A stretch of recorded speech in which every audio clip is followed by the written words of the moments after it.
In digital Marathi, जनतेच्या हक्काचं व्यासपीठ।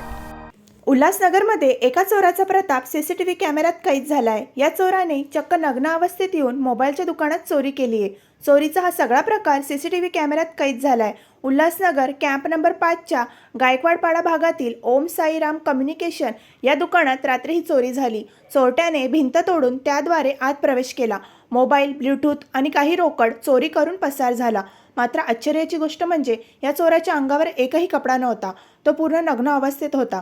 त्यामुळे अशा अवस्थेत येऊन त्याने चोरी का केली असावी असा प्रश्न निर्माण झालाय। या प्रकरणी अंबरनाथ शिवाजीनगर पोलिसांनी गुन्हा दाखल केला असून पोलीस सीसीटीव्हीच्या आधारे या चोरट्याचा शोध घेत आहेत।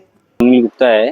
मेरे दुकान में से 2 फोन, 4-5 ब्लूटूथ, 2,500 से 3,000 रुपये कैश ये सामान चोरी हुआ है। एक ये स्मार्ट वॉच था। ये कभी हुई घटना?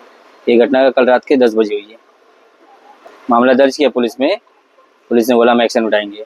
ये दीवार तोड़ा है, पीछे से दीवार तोड़ा है, पतरा उखाड़ा है और हमारा पूरा सीलिंग तोड़ के अंदर एंट्री मारा है। रिकॉर्डिंग किया तो चोर पूरा नंगा था।